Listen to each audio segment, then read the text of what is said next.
Hello everyone, welcome to my channel. तो पिछले video में हमने 10th स्टैंडर्ड का अलजेब्रा का फर्स्ट चैप्टर स्टार्ट किया था, linear equation in two variable. First lecture में हम ऑलरेडी एलिमिनेशन मेथड, जो कि फर्स्ट मेथड है, वो पढ़ चुके हैं।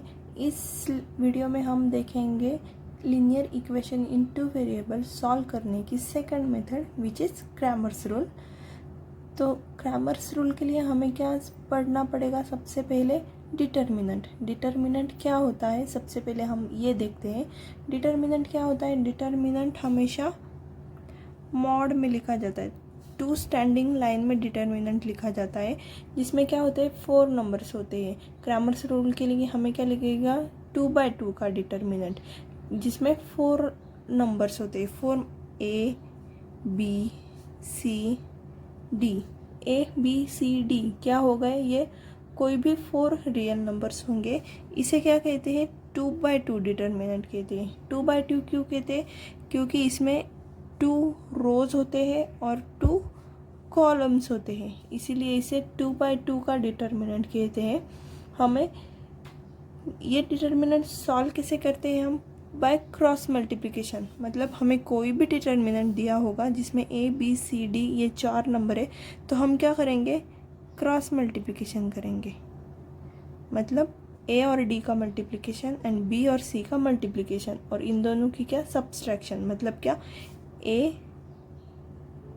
D minus B C। मतलब हमें कोई भी डिटर्मिनेंट दिया होगा A B C D, उसकी वैल्यू कैसे निकालते हैं हम? A और D को मल्टीप्लाई करेंगे, क्रॉस मल्टीप्लिकेशन। पहले A और D का मतलब AD, उससे माइनस क्या करेंगे? B और C का मल्टीप्लिकेशन BC। और डिटर्मिनेंट हमेशा हम कैपिटल लेटर से डिनोट करते हैं। मतलब ये डिटर्मिनेंट को मैं क्या कह दूँ? Capital A. कैपिटल ए ये डिटर्मिनेंट हो गया A B C D। Value कैसे निकालते हैं? By cross multiplication. और डिटर्मिनेंट हमेशा कैपिटल लेटर से ही डिनोट। चलिए अब डिटर्मिनेंट के कुछ एग्जाम्पल देखते हैं। पहला एग्जाम्पल है, हमें 8 डिटर्मिनेंट दिया गया है, 5 3 7 9। इसे सॉल्व करना है। तो सॉल्व करने के लिए हम क्या करेंगे? Cross multiplication. मतलब 5 एंड 9 का मल्टीप्लिकेशन करेंगे। 5 इंटू 9 माइनस 3 एंड 7 का। 3 इंटू 7 क्या हो गया? 9 5 जार 45 माइनस 7 3 जार 21। सब्सट्रैक्शन किया तो हमें क्या मिलेगा? 45 माइनस 21 क्या हो गया? 24। तो हमें वैल्यू क्या मिली? डिटर्मिनेंट A की वैल्यू क्या मिली हमें? 24। सेकंड एग्जाम्पल क्या है? B डिटर्मिनेंट दिया है, -8 -3 2 एंड 4। सॉल्व करने के लिए हम क्या करेंगे? क्रॉस मल्टीप्लिकेशन करके सब्सट्रैक्शन कर देंगे। मतलब B के डिटर्मिनेंट की वैल्यू क्या हो गई? -8 इंटू 4, -8 इंटू 4 सब्सट्रैक्शन। और अब क्या करेंगे? -3 एंड 2 का मल्टीप्लिकेशन। -3 इंटू 2 निगेटिव नंबर है, इसीलिए ब्रैकेट में लिखा। -8 इंटू 4 क्या हुआ? -32। ये minus sign as it is. -3 into 2 3 2 जार 6, और minus sign as it is -6। तो आगे क्या होगा? -32 माइनस माइनस क्या हुआ? Plus, minus minus plus 6। -32 plus 6 क्या? 26 -26। तो B की वैल्यू क्या मिली हमें? B डिटर्मिनेंट की वैल्यू मिली -26। अब लास्ट थर्ड एग्जांपल देखते हैं। C डिटर्मिनेंट क्या है? 2√3 9 2 एंड 2√3। सॉल्व करने के लिए क्या करेंगे? Cross multiplication. मतलब 2√3 into 2√3, 2√3 into 2√3 minus 9 into 2, 9 into 2। अब इसका मल्टीप्लिकेशन कैसे करते हैं हम? √3 √3 इंटू √3 क्या हुआ? 3 and 2 into 2 4, 4 into 3, 2 into 2 4 multiplication sign and √3 into √3 3 minus 9 into 2 18, 4 3 जार 12 minus 18। 12 minus 18 is equal to -6। तो सी डिटर्मिनेंट की वैल्यू क्या हो गई, -6। तो हम क्या करेंगे, बाय क्रॉस मल्टीप्लिकेशन करके सब्सट्रैक्शन कर देंगे, तो डिटर्मिनेंट ए से सॉल्व करते हैं। चलिए अब linear equation in two variable solve करने की सेकंड मेथड देखते हैं, डिटर्मिनेंट मेथड, मतलब क्रैमर्स रूल। हमने क्या देखा है, डिटर्मिनेंट कैसे निकालते हैं यह हमने देख लिया। अब हम उसकी मेथड देखते हैं। तो सबसे पहले हमें क्या करना होता है, जो भी linear equations in two variable हमें दिए गए हैं उसे सबसे पहले कैसे लिखेंगे। Linear equation in two variable का स्टैंडर्ड फॉर्म क्या है, ax plus B Y plus C is equal to 0। लेकिन क्रैमर्स रूल के लिए हमें इक्वेशन किस फॉर्म में चाहिए, ये जो कांस्टेंट नंबर होता है वो हमें राइट हैंड साइड पे चाहिए, और ये जो दो वेरिएबल होते हैं वो दोनों टर्म लेफ्ट हैंड में चाहिए। मतलब हमें कोई भी इक्वेशन दिया होगा तो हम उसे पहले कैसे लिखेंगे, ax plus B Y is equal to C. इस फॉर्म में सबसे पहले इक्वेशन लिखेंगे, जो भी कांस्टेंट होगा उसे हम राइट हैंड साइड में लिखेंगे। हमें क्या होता है, दो इक्वेशन दिए होते हैं, इसीलिए हम ये जो कांस्टेंट है ए बी सी इसे क्या कहते हैं, a1 b1 c1 for first equation. मतलब क्या, हमें दो इक्वेशन कैसे लिखने होंगे, a1x plus b1y is equal to c1 इस फॉर्म में, और second equation a2x plus b2y is equal to c2। a1 b1 c1 मतलब ये हो गए फर्स्ट इक्वेशन के कांस्टेंट, और a2 b2 c2 क्या हो गए, सेकेंड इक्वेशन के। तो हमें दिए गए जो भी इक्वेशन होंगे पहले हम उन इक्वेशन को इस फॉर्म में लिख लेंगे। c1 जो कांस्टेंट है उसे राइट हैंड साइड में। इक्वेशन सॉल्व करना है, मतलब क्या करना है, हमें x एंड y की वैल्यू फाइंड करनी है। तो हम मेथड देख रहे हैं डिटर्मिनेंट। तो हमें सबसे पहले क्या करना होता है, डिटर्मिनेंट d की वैल्यू फाइंड करनी होती है, डिटर्मिनेंट dx की वैल्यू फाइंड करनी होती है, एंड डिटर्मिनेंट dy की वैल्यू फाइंड करनी होती है। तो ये d, dx एंड dy है क्या, हम इसको कैसे फाइंड करते हैं। d मतलब क्या, तो डिटर्मिनेंट 2/2 का फर्स्ट कॉलम में x के वैल्यू लिखेंगे और सेकंड कॉलम में y की वैल्यू लिखेंगे। तीनों डिटर्मिनेंट में ऐसा ही होता है, first x and second y। First में क्या है, x मतलब x के कोएफिशिएंट, तो x के कोएफिशिएंट क्या है, a1 एंड a2। तो फर्स्ट रो में क्या आ गए, a1 a2। y के कोएफिशिएंट क्या है, b1 b2। तो यहाँ क्या हो गया, b1 b2। मतलब d की वैल्यू कैसी होती है, हमें याद क्या रखना होता है, x and y, first row में x सेकंड रो में y। x के कोएफिशिएंट a1 a2, y के कोएफिशिएंट b1 b2। तो d की वैल्यू हो गई determinant a1 b1 a2 b2। Solve करने के बाद कैसे मिलेगा, क्रॉस मल्टीप्लिकेशन, मतलब a1 b2 minus b1 a2। अब dx क्या होता है, तो हमने क्या देखा, फर्स्ट रो में x होता है, लेकिन dx यहाँ पे x है। dx मतलब क्या, हम x की वैल्यू नहीं लिखेंगे, x की जगह पे कौन सी वैल्यू लिखेंगे, c1 c2। हम dx फाइंड कर रहे हैं, इसीलिए इस x की जगह पे क्या लिखेंगे, x की जगह पर c1 c2, मतलब c1 c2, और y की जगह पे y ही लिखेंगे, b1 b2 is equal to. Solve कैसे करते हैं, बाय क्रॉस मल्टीप्लिकेशन। dy लिखने के लिए y को नहीं देखेंगे, मतलब y नहीं, y की जगह पे क्या लिखेंगे, c1 c2। y मतलब सेकंड कॉलम की जगह पे c1 c2, और x as it is a1 a2 is equal to, cross multiplication करके सॉल्व कर देंगे। तो d मतलब क्या हुआ, x and y, first x second y, x के कोएफिशिएंट y के कोएफिशिएंट। dx मतलब क्या, यहाँ पे x है, इसीलिए x की जगह पे क्या, c1 c2, और y की जगह पे y की coefficient b1 b2। dy find करने के लिए y की जगह पे क्या लिखेंगे, c1 c2, एंड x की जगह पे a1 a2, और सॉल्व करेंगे बाय क्रॉस मल्टीप्लिकेशन।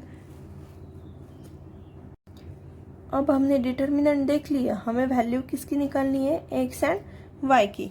तो x क्या होता है, x मतलब dx डिवाइडेड बाय d।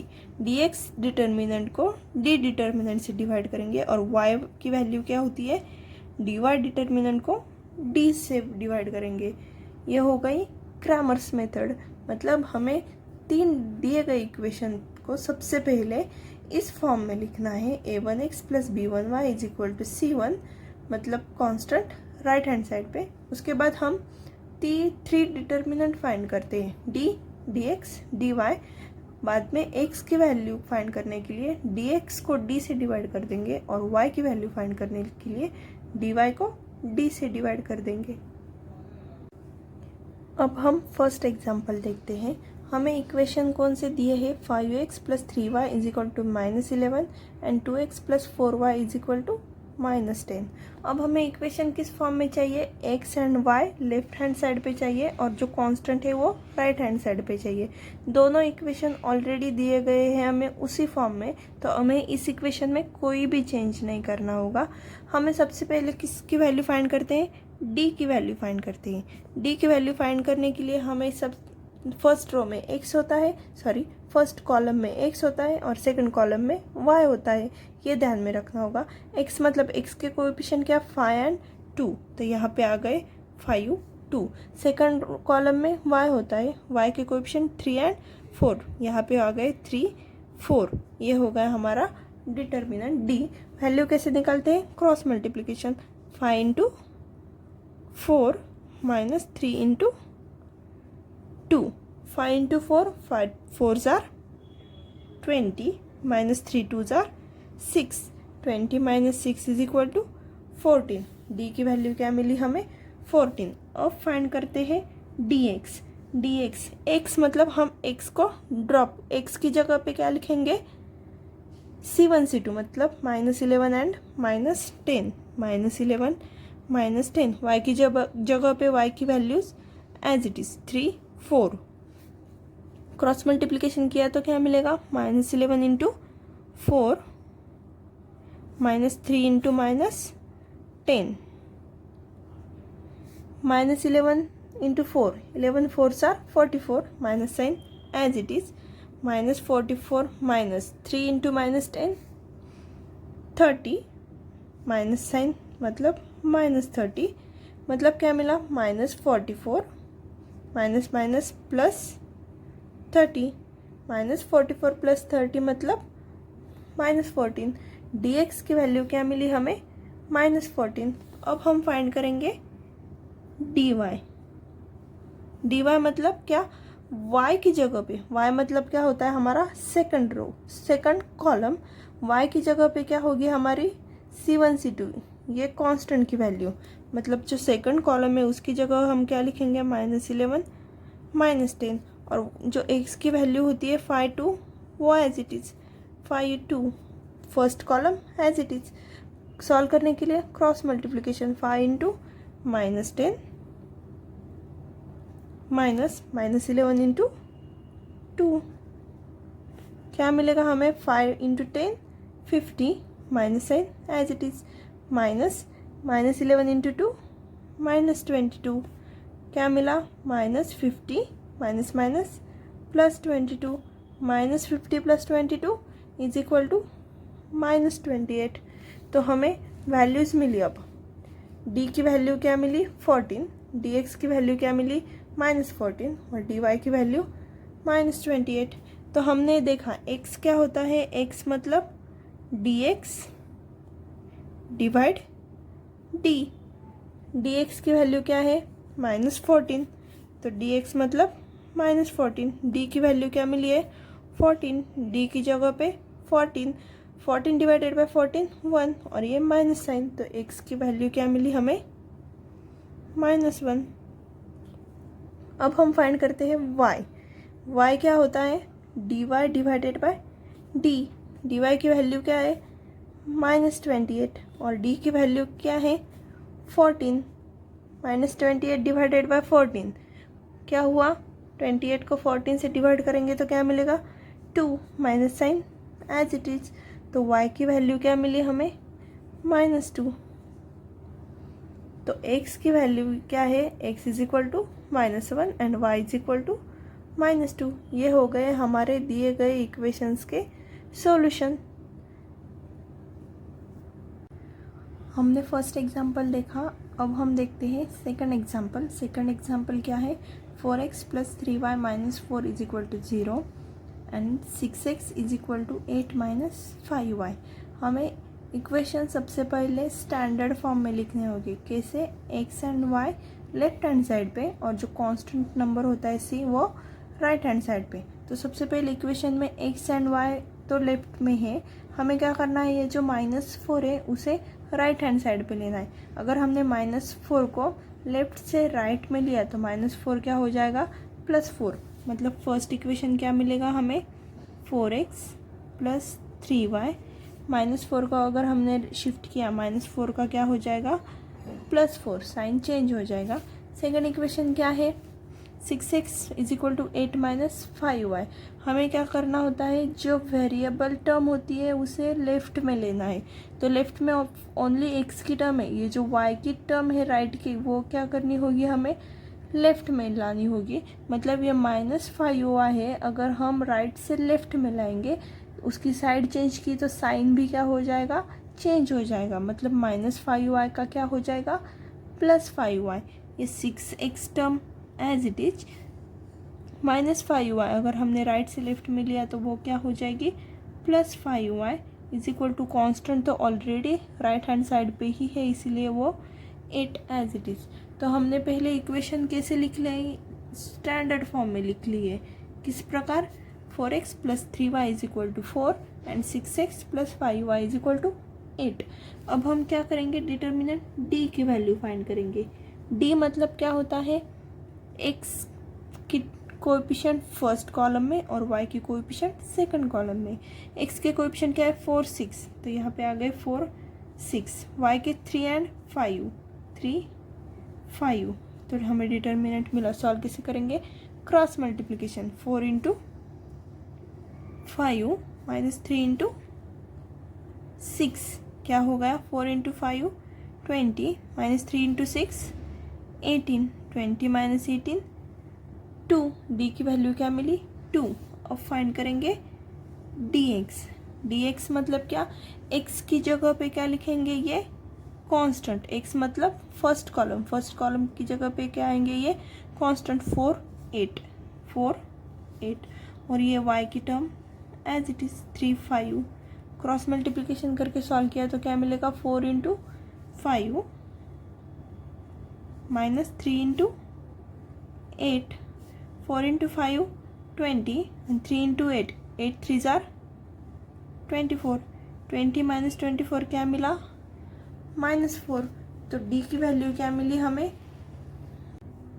अब फाइंड करते हैं dy मतलब क्या, y मतलब जो सेकंड कॉलम होता है उसकी जगह पे हम कांस्टेंट लिखेंगे 4 एंड 8, y की जगह पे 4 एंड 8 और x की जगह पे x के coefficient 4 6 as it is. Cross multiplication किया तो 4 × 8 - 4 × 6, 4 × 8 32 -4 × 6 24, 32 - 24 क्या हुआ, 8।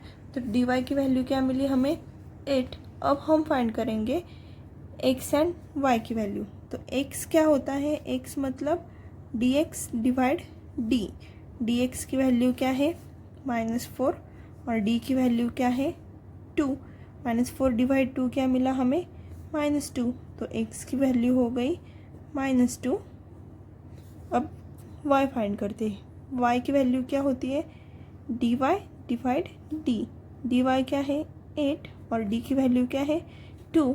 8 / 2 4, तो y की वैल्यू क्या मिली हमें, 4। तो सॉल्यूशन क्या मिला हमें, xy is equal to -2 and 4। तो इस प्रकार हम सॉल्व करते हैं linear equation in 2 variable by Cramer's rule. सबसे आसान मेथड है, प्रैक्टिस करते रहिए, एग्जाम्पल आपको आसान लगने लगेंगे। वीडियो अगर पसंद आए तो प्लीज़ लाइक करें, सब्सक्राइब करें और शेयर करें। Thank you.